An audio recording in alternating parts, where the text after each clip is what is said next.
মুর্শিদাবাদের রঘুনাথগঞ্জে অগ্নিকাণ্ড, ভস্মীভূত একাধিক ফলের দোকান। স্থানীয় সূত্রে দাবি, গতকাল গভীর রাতে রঘুনাথগঞ্জের দাদা ঠাকুর মোড়ে একাধিক ফলের দোকান ও মোটর বাইকের গ্যারাজে আগুন লাগে।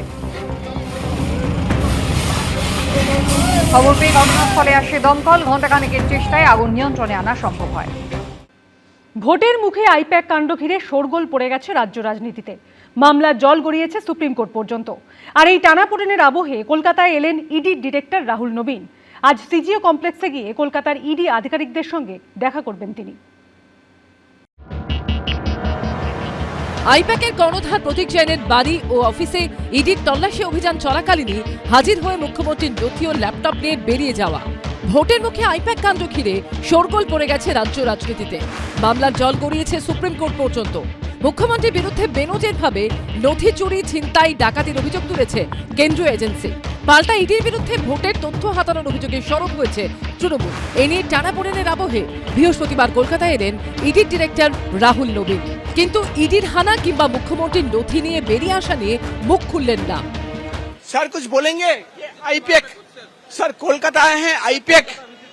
आईपैक ऑफिस में जो हुआ कुछ बोलेंगे सर? नहीं। যদিও এই দিনই সুকান্ত মজুমদারের গলায় শোনা গেছে হুঁশিয়ারি।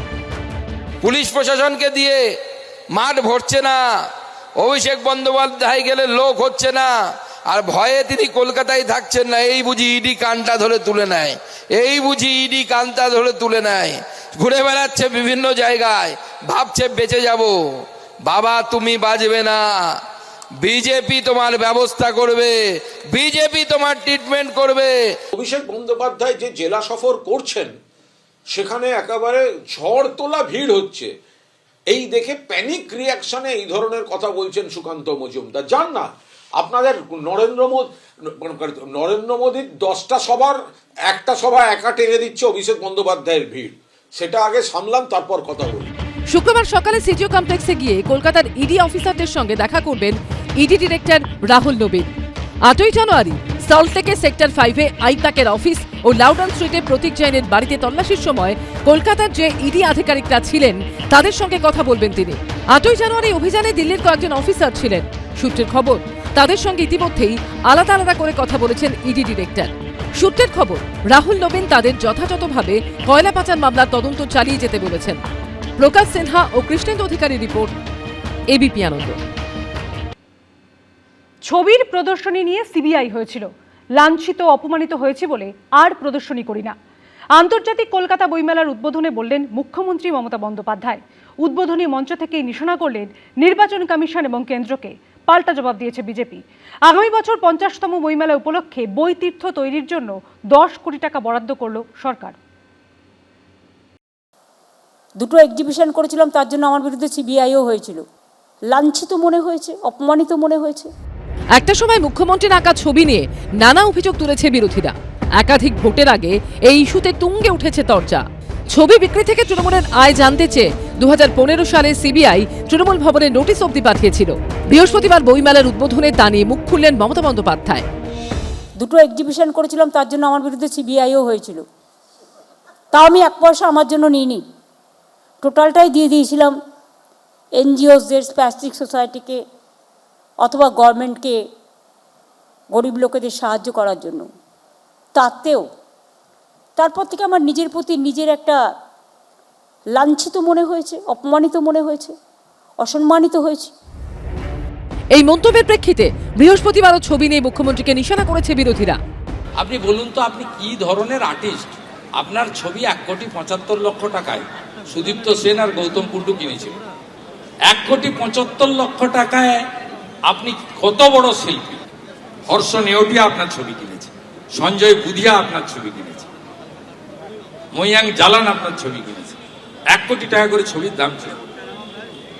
অতএব মুখ্যমন্ত্রীর এসব কথা সিরিয়াসলি না নেওয়াই ভালো। ওনার ছবি 1,86,00,000। তারপর ওটা তো আসলে তোলাবাজির নামান্তর। এই টাকাটার বিনিময়ে কি পাবে? যারা দিয়েছে টাকা, তারা টাকা দিয়েছে বিনিময়ে পাওয়ার জন্য।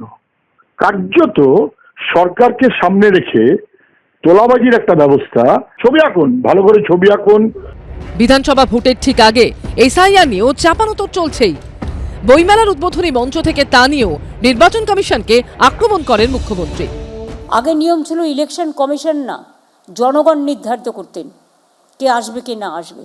এখন ইলেকশন কমিশন ভোটের আগেই ঠিক করে দিচ্ছেন কাকে নিয়ে আসবেন, মানে মানুষের গণতান্ত্রিক অধিকার হরণ করে। এটা হতে পারে না, এটা কিন্তু সবাই প্রতিবাদ করবেন। মনে রাখবেন, আমার ঘরে আগুন লাগেনি বলে আমার পাশের বাড়িতে লেগেছে, আমি চুপ থাকতে পারি না। আমার পাড়া প্রতিবেশী যদি সুখে না থাকে, আমিও সুখে থাকতে পারি না, এটা মাথায় রাখবেন। যে সমস্ত এমএলএরা মনে করছেন যে তাদের নামটা সর্বভারতীয় তৃণমূল কংগ্রেসের ভোটার লিস্ট থেকে কাঁচি হয়ে যেতে পারে, তারা তাদের অনুগামীরা ব্যাপকভাবে কবিতার বই কিনবেন। এগুলো হয়, এটা পশ্চিমবঙ্গে কোনো নতুন কিছু নয়। বইমেলার উদ্বোধনে মুখ্যমন্ত্রী জানান, এসআইআর নিয়ে 26টি কবিতা লিখেছেন তিনি। সেই কবিতার বই সহ এদিন মুখ্যমন্ত্রীর 6টি বই প্রকাশিত হয়। এবারের বইমেলায় থিম কান্ট্রি আর্জেন্টিনা, যোগ দিয়েছে চীন সহ 20টি দেশ, তবে নেই আমেরিকা ও বাংলাদেশ। এবছর কলকাতা বইমেলার 50তম বছর। সেই উপলক্ষে মেলা প্রাঙ্গণে বই তীর্থ তৈরির প্রস্তাবে সম্মতি দিয়ে 10 কোটি টাকা বরাদ্দ করেছেন মুখ্যমন্ত্রী। মেলায় রয়েছে 1100টি স্টল। গিল্ডের হিসেব, গতবার এসেছিলেন 27 লক্ষ বইপ্রেমী, বিক্রি হয়েছিল 23 কোটি টাকার। গিল্ড কর্তাদের আশা এবার সেই অঙ্ক ছাড়িয়ে যাবে। মেলা চলবে 3রা ফেব্রুয়ারি পর্যন্ত। গেট খোলা বেলা 12টা থেকে রাত 8টা। আশাবুল হোসেনের রিপোর্ট, এবিপি আনন্দ, কলকাতা। আজ সরস্বতী পুজো। এবার সাবেকি বা থিমের প্রতিমা নয়, কিউট সরস্বতী প্রতিমার চাহিদা তুঙ্গে। বড় বড় চোখ, নরম মুখের আদল, এক্কেবারে যেন ছোটবেলার সেই পুতুল। এবার সরস্বতী পুজোয় প্রতিমার এটাই নতুন ট্রেন্ড। প্রযুক্তি আর কৃত্রিম মেধার যুগে তাল মিলিয়ে বদলেছেন বাগদেবীও। সোশ্যাল মিডিয়ায় এখন নতুন ট্রেন্ড কিউট সরস্বতী, তাতেই গা ভাসিয়েছেন 8 থেকে 80। পটুয়াপাড়াতেও এই কিউট সরস্বতীর চাহিদা তুঙ্গে। এআই জোয়ারের জল এসে পৌঁছলো কলকাতার বিভিন্ন পটুয়াপাড়ায়। পটুয়াপাড়ার নতুন ট্রেন্ড কিউট সরস্বতী। চাহিদাও আছে, খুব চাহিদা আছে, আরো চাইছে। আমার তো এখান থেকে তো প্রায় 20 কাস্টমার ফিরে গেছে, বলছে টাকা দিচ্ছি বানিয়ে দিন, বা টাকা দিচ্ছি এটা দিন, 500 টাকা বেশি দিচ্ছি এটা দিয়ে দিন। সরস্বতী পুজো এসেই গেল, দম ফেলার ফুরসত নেই মৃৎশিল্পীদের। দাম বেশি হলেও অধিকাংশ ক্রেতারই ঝোঁক এই কিউট সরস্বতীতে। যুগের সাথে তাল মিলিয়ে এআই একটা ব্যাপার এখন একটু চলছে, তার সাথে এবার কিছুটা মানে পুতুল ডল টাইপের কিউট সরস্বতী এই ডিমান্ডটা এখন খুব বেড়েছে ইদানিং। সেই এতেই তারা মানে যারা মানে ইয়াং ছেলে তারা এই ধরনের সরস্বতীটাই বেশিটাই পছন্দ করছেন। ভক্তি, রীতি, সাবেকিয়ারার সঙ্গে আধুনিকতার মিশেলে এই কিউট প্রতিমা এবার সরস্বতী পুজোর বাড়তি আকর্ষণ। শিবাশিস মৌলিক, এবিপি আনন্দ। এবিপি আনন্দ, এগিয়ে থাকে, এগিয়ে রাখে।